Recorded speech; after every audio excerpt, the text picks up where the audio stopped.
Hello everyone, আজকে আমরা কথা বলবো 2024-এর এএনএম জিএনএম নিয়ে।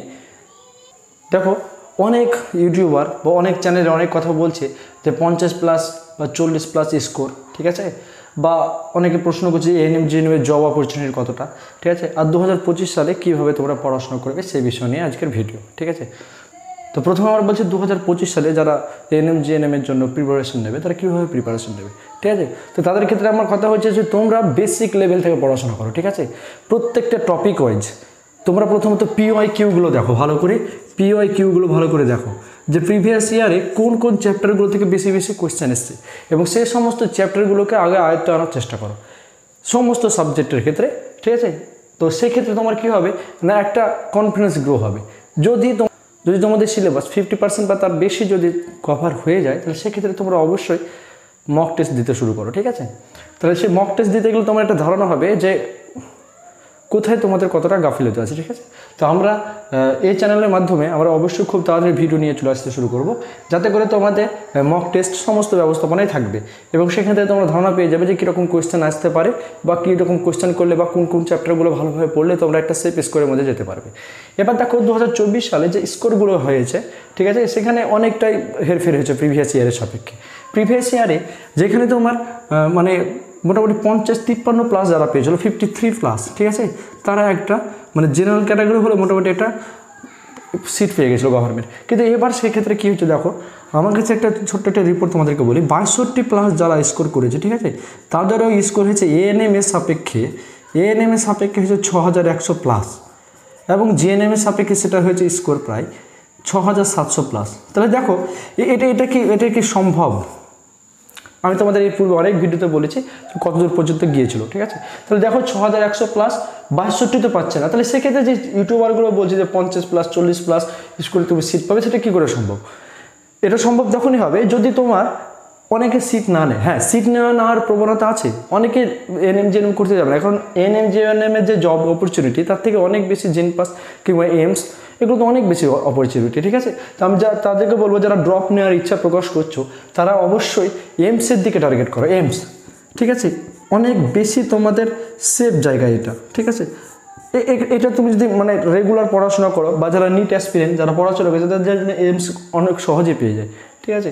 তো এবার জেনারেল এবছর প্রায় 2300+ গিয়েছে, ঠিক আছে, এইমসে। তো সেক্ষেত্রে আমরা বলবো যারা ড্রপ নিচ্ছ তারা হয় নিটের দিকে যাও যদি তোমার ওরকম ঝোঁক থাকে, আর না হলে পরে এইমস এবং সবশেষে বিএসসি নার্সিং।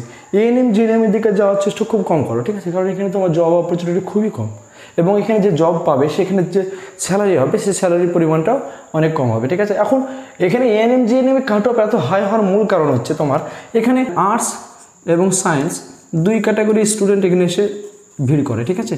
সেই কারণ থেকে নিয়ে এখানে কাট অফটা বেশি হাই হয়ে যায়। তো সেখান থেকে নিয়ে বলবো যে যারা একটু ভালো স্কোর করেছো, যদি মনে করছো না এএনএম জিএনএমে যাবো না, তারা অবশ্যই ড্রপ নিয়ে, ঠিক আছে, এমসি নার্সিং কিংবা বিএসসি নার্সিংয়ের দিকে তোমরা যেতে পারো, ঠিক আছে। তোমরা যদি রেগুলার একটু 4 ঘন্টা 5 ঘন্টা পড়াশোনা করো তাহলে বিএসসি নার্সিং হামেশাই লাগানো যায়, ঠিক আছে।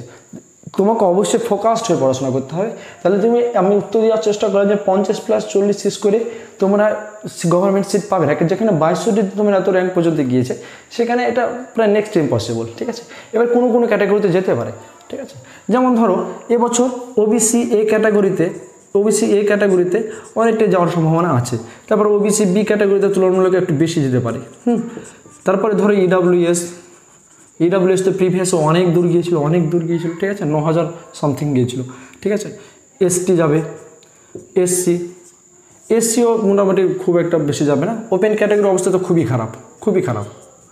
তবে আমি অবশ্যই বলবো যাদের একটু গুড স্কোর আছে, ঠিক আছে, তারা অবশ্যই বা যাদের ক্যাটাগরি আছে তারা অবশ্যই কাউন্সেলিংয়ে অ্যাটেন্ড করো, ঠিক আছে। আমি নেক্সট ভিডিও আনবো যে কাউন্সেলিং প্রসেস কীভাবে হয়, পুরো ডিটেলস আমি জেনপাস ইউজিতে তোমাদেরকে যারা এই চ্যানেলের সঙ্গে যুক্ত ছিল তারা অনেক হেল্প হয়েছে, তোমরাও এই চ্যানেলের সঙ্গে যুক্ত হয়ে যাও। আশা করছি তোমাদের সমস্ত প্রসেসে হেল্প হবে, ঠিক আছে। আচ্ছা, এবার এএনএম জিএনএমের জব অপরচুনিটির ক্ষেত্রে আমি বলবো দেখো হয়তো আরও 2-3টা রিক্রুটমেন্ট ঠিকঠাক হতে পারে, ঠিক আছে। তো সেক্ষেত্রে আমি বলবো যে এবছর যারা পাচ্ছ তারা অবশ্যই করে নাও, গভর্নমেন্ট হলে এবারে করে নাও। আর যদি ভাবো যে প্রাইভেটও করবে তাও করতে পারো, তবে আর 3-4 বছর তারপরে আর কিন্তু তোমার এএনএম জিএনএমের অতটা দবদবা থাকবে না, খুব স্বাভাবিক ব্যাপার, ঠিক আছে। আমরা যখন দেখেছি আমরা যখন পড়াশোনা করতাম তখন তোমার ইঞ্জিনিয়ারিংয়ে একটা বিরাট দাবদাবা ছিল, এখন ইঞ্জিনিয়ারিং ব্যাপারটা অনেকটাই নেতিয়ে গিয়েছে। তো সেই ক্ষেত্রে এখন যেমন এএনএম জিএনএম বা যে নার্সিংয়ের ক্ষেত্রে যতটা ঝোঁক, এই ঝোঁকটা অনেকটা কমে যাবে, কারণ এখানে তোমার জব অপরচুনিটি কমে যাবে এবং হচ্ছে অনেক বেশি স্টুডেন্ট সংখ্যা বেড়ে গেছে, সেই কারণ থেকে নিয়ে অতটা সে মন মতো কাজ পাবে না।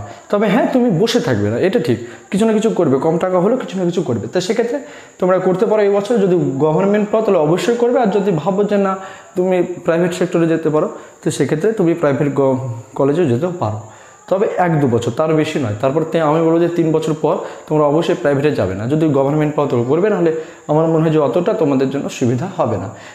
তো আজকে এই ছিল ভিডিও। তো অবশ্যই তোমরা চ্যানেলটি সাবস্ক্রাইব করে দাও এবং বন্ধুদের মধ্যে শেয়ার করে দাও, এবং যারা 2025-এর জন্য প্রিপারেশন নিচ্ছ তারা অবশ্যই চ্যানেলটি সাবস্ক্রাইব করে দাও, কারণ এখানে মক টেস্ট, ক্লাস, সমস্ত বিষয়ে আমরা নিয়ে আসার চেষ্টা করব, যাতে করে তোমাদের প্রিপারেশনটা অনেক বেশি বুস্ট হয়ে যায়। ধন্যবাদ সকলকে, সবাই ভালো থাকো, সুস্থ থাকো, দেখা হচ্ছে এরকমই কোনো একটা ইনফরমেটিভ ভিডিও দিয়ে। ততক্ষণ পর্যন্ত সবাইকে টাটা।